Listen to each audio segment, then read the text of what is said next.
بسم اللہ الرحمن الرحیم۔ تمام آدمیوں میں سب سے اچھا وہی ہے جس کا اخلاق اچھا ہے، اور اس کا دین بھی اچھا ہے جس کے اخلاق اچھے ہوں۔ حسن اخلاق ایمان کی معراج ہے۔ تجھے اپنے اوپر حسن اخلاق فرض کر لینا ہے۔ تم میں سب سے خراب وہ ہے جس کے اخلاق اچھے نہیں۔ ہر گناہ کے لیے توبہ موجود ہے، لیکن برے اخلاق کے لیے توبہ نہیں ہے۔ ہر کام میں میانہ روی افضل ہے، یعنی نہ تو کمی اچھی اور نہ زیادتی، اعتدال ہی بہتر ہے۔ اللہ اس بندے کو اچھی نظر سے نہیں دیکھتا جو اس کے بندوں کے ساتھ ترس روئی سے پیش آتا ہے۔ بندہ ایمان کے حقیقی رتبے پر اس وقت تک نہیں پہنچ سکتا جب تک کہ وہ تمام انسانوں کے لیے بھی وہی بھلائی نہ چاہے جو اپنے نفس کے لیے چاہتا ہے۔ ایمان لانے کے بعد عقل کی چوٹی کی بات یہ ہے کہ انسان سارے آدمیوں سے محبت کرے اور ہر اچھے برے کے ساتھ نیکی کرے۔ اخلاق کی برائی عمل کو برباد کر دیتی ہے، اسی طرح جیسے شہد کو سرکہ برباد کر دیتی ہے۔ دو بھائیوں میں صلح صفائی کرا دینا نماز، روزہ، صدقہ سے بہتر ہے۔ تم اپنے بھائی کی مدد کرو، خواہ ظالم ہو یا مظلوم۔ مظلوم کی مدد کرنا یعنی ظالم سے اسے چھڑانا ہے، اور ظالم کی مدد اسے ظلم سے باز رکھنا ہے۔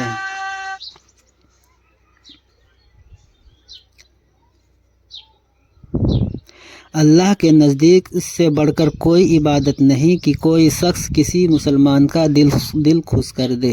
شرک کے بعد سب سے بڑا گناہ عوام الناس کو ایذا پہنچانا ہے۔ ایمان کی بعد بہترین نیکی عوام الناس کو آرام پہنچانا ہے۔ جو شخص بوڑھوں کی تعظیم اور بچوں پر شفقت نہ کرے گا وہ میری امت میں سے نہیں ہے۔ اپنوں کے ساتھ نیکی کرنے سے عمر بڑھتی ہے اور رزق کی کثیر حاصل ہوتی ہے۔ ہر قوم کی عزت دار آدمی کی عزت کیا کرو۔ پڑوسیوں کو ستانے والا دوزخی ہے، چاہے وہ تمام رات عبادت کیوں نہ کرتا ہو اور سارا دن روزہ کیوں نہ رکھتا ہو۔ جو شخص خدا اور قیامت پر یقین رکھتا ہو اس سے کہہ دو کہ ہمسایہ کی تعظیم کیا کرے۔ غریبوں کے ساتھ دوستی رکھو اور امیروں کی مجلس سے پرہیز کرو۔ ہمسایہ کا یہی حق ہے کہ اس سے ایذا نہ پہنچائی جائے، بلکہ اس پر احسان بھی کرنا چاہیے۔ تمہارا ہمسایہ اگر قرض مانگے تو قرض دو، اگر تم سے کوئی کام ہو تو کام کر دو۔ وہ بیمار پڑے تو عیادت کو جاؤ، اگر مر جائے تو جنازے کے ساتھ جاؤ۔ اس کو خوشی ہو تو مبارکباد دو، غم ہو تو تعزیت کرو۔ اس کے اجازت کے بغیر مکان کی دیوار بلند نہ کرو، ہمسایہ کے لیے ہوا رک جائے۔ اگر کوئی کھانے کے شے خریدو تو پڑوسی کو ہدیہ کرو، اور اگر ہدیہ نہ کرنا ہو تو چھپا کر گھر میں لاؤ اور اپنے بچوں کو لے کر گھر سے باہر نہ نکلنے دو۔ ایسا نہ ہو کہ اسے دیکھ کر پڑوسی کے بچے کو رنج ہو۔ اپنی ہانڈی میں ایسی بگھار مت دو کہ اس کی خوشبو پڑوسیوں کا جی للچائے۔ اگر سالن پکاؤ تو پانی زیادہ ڈال دیا کرو تاکہ پڑوسی کو بھی دے سکو۔ یہ حقوق اسی سے پورے ہوں گے جس پر خدا کی رحمت ہوگی۔ 3 دن سے زیادہ کسی سے قطع کلام کرنا جائز نہیں۔ اسلام میں پہل کرنے والے کو 100 میں سے 99 نیکی ملتی ہے، دوسرے کو 10۔ سلام میں پہل کرنے والے کو 100 میں سے 99 نیکیاں ملتی ہے، دوسرے کو 10۔ احوال پوچھ کر پھر غم خواری نہ کرنا نفاق کی علامت ہے۔ جو کام مغفرت کرنے والا ہوگا وہ ہے شیریں بیانی۔ ایسا اشارہ بھی حرام ہے جس سے کسی کو تکلیف ہو۔ کوئی صدقہ زیادتی صدقہ سے اچھا نہیں، اور زبانی صدقہ یہ ہے تو کسی کی سفارش کر دے، اس کی تکلیف دور کر دے یا اس کی جان بچا لے۔ غیروں پر کوئی صدقہ واجب نہیں جبکہ قرابت دار محتاج ہو۔ بخل اور ایمان دونوں ایک جگہ نہیں رہ سکتے۔ بہتر وہ ہے جو دیر میں خفا ہو اور جلدی مان جائے، اور بدتر وہ ہے جو جلدی خفا ہو اور دیر میں راضی ہو۔ لوگ جب ظالم کو دیکھیں ظلم کرتے ہوئے اور اسے ظلم سے باز رکھنے کی کوشش نہ کرے تو اللہ ان پر بہت جلد عذاب نازل فرمائے گا۔ مومن کو تکلیف پہنچانا خدا کے نزدیک کعبہ اور بیت المعمور گرانے سے 15 گنا زیادہ بڑا گناہ ہے۔ جو شخص اللہ سے ڈرتا ہے وہ انتقام نہیں لیا کرتا، وہ ہمیشہ اپنا معاملہ خدا پر چھوڑ دیتا ہے۔ ایمان کی بہت سی شاخیں ہیں، حیا و شرم ان میں سے ایک ہے۔ جسے سلامتی کی ضرورت ہو وہ خاموش رہا کریں۔ مجھے اپنی امت میں سب سے زیادہ خوف منافق اور زبان دراز سے ہے۔ مومن کی زبان دل سے پیچھے رہتی ہے، یعنی جب وہ بولنا چاہتا ہے دل میں پہلے سوچتا ہے تب بات کرتا ہے۔ خدا کے نزدیک سب سے زیادہ کینہ اس شخص کے دل میں ہے جو بہت جھگڑے بکھیڑے مباحثے کرتا ہے۔ جس شخص نے اپنی زبان اور اپنی شرمگاہ کو قابو میں رکھا اس کی جنت کا ضامن میں ہوں۔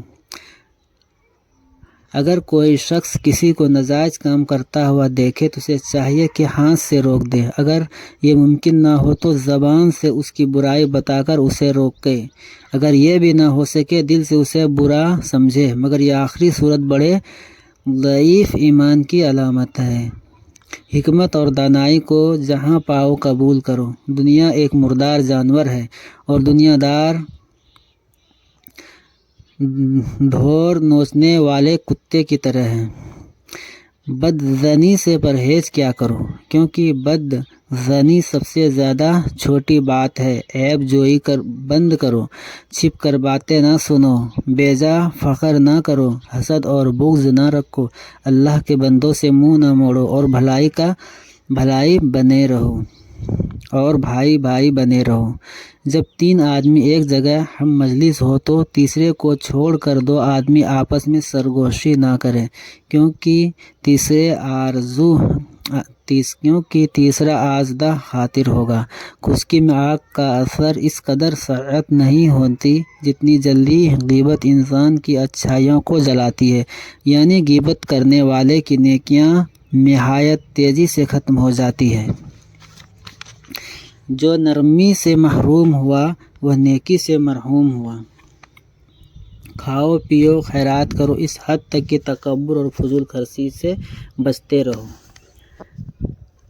اگر کوئی 10 درہم کا ایک کپڑا مول لے اور اس میں سے 1 درہم حرام کا ہو، یعنی ناجائز طریقے سے کمایا گیا ہو، تو وہ کپڑا جب تک بدن پر رہے گا اللہ تعالیٰ اس کی عبادت قبول نہ کرے گا۔ کیا تم نہیں سمجھتے کہ سادگی ایمان کی علامت ہے؟ دنیا کی محبت سب گناہوں کی سردار ہے۔ دنیا کی محبت ہی تجھے اندھا، گونگا اور بہرا بنا دیتی ہے۔ دنیا مومن کے لیے قید خانہ ہے اور کافر کے لیے جنت۔ خدا اس شخص کے ساتھ نرمی اور مہربانی کرتا ہے جو خرید و فروخت میں قیمت وصول کرنے میں نرمی رکھتا ہے۔ راستے پر مت بیٹھا کرو، اگر بیٹھو تو راستہ کے حق ادا کرو، یعنی نظریں نیچی رکھو، کسی کو تکلیف نہ دو، سلام کا جواب دو، نیک کام کا حکم دو، برائی سے منع کرو، مصیبت زدہ کی فریاد سنو۔ یہ ہے راستے کے حقوق جو حضور صلی اللہ علیہ وسلم نے ہمیں بتائے ہیں، انہیں پورا کرنا ہر مسلمان پر لازم ہے۔ 2 بھوکے بھیڑیے اگر بکریاں میں چھوڑ دیے جائے تو اس قدر فساد برپا نہیں کرتے جس قدر انسان کی دولت اور مرتبہ کی حرص اسے دین میں رغبہ ڈالتی ہے۔ تم میں سے ہر ایک شخص کو اپنی ساری حاجتیں اللہ تعالیٰ سے مانگنی چاہیے۔ اگر جوتے کا تسمہ بھی ٹوٹ جائے تو وہ بھی اپنے رب سے مانگو۔ قسم سے خرید و فروخت میں زیادتی ہوتی ہے مگر کمائی میں برکت ختم ہو جاتی ہے۔ وہ شخص ملعون ہے جسے اپنے جیسے لوگوں پر اعتماد نہ ہو۔ باپ کا عطیہ اس سے بہتر اور کچھ نہیں ہے کوئی بیٹے کی بہترین تربیت کرے۔ ایماندار اپنی زوجہ سے ناراض نہ رہے، کیونکہ اس کی کوئی بات اگر اسے ناپسند ہے تو کوئی بات پسند بھی ہوگی۔ اگر کوئی عورت اس حالت میں مر جائے کہ اس کا خاوند اس سے راضی رہا تو وہ جنتی ہے۔ مظلوم کی بد دعا سے ڈرو، کہ اس کے اور خدا کے درمیان کوئی پردہ نہیں ہوتا۔ اپنی جان، اپنی اولاد، اپنے نوکر چاکر اور اپنے خاندان والوں کو بد دعا نہ دیا کرو، کیا پتہ وہ گھڑی مقبولیت کی ہو اور یہ دعا قبول ہو جائے۔ جو شخص ظالم کو بد دعا دیتا ہے اگر گویا اپنا انتقام لے لیتا ہے۔ جو لوگ کسی کے غصے اور ایذا دہی پر صبر کرتے ہیں اللہ انہیں محفوظ رکھتا ہے۔ دنیا کی کوئی چیز تیرے پاس نہ ہو لیکن یہ چیزیں ہو تو تجھے کچھ ضرر نہیں۔ سچائی، دیانت، حسن اخلاق، جائز کمائی۔ السلام علیکم ورحمۃ اللہ وبرکاتہ۔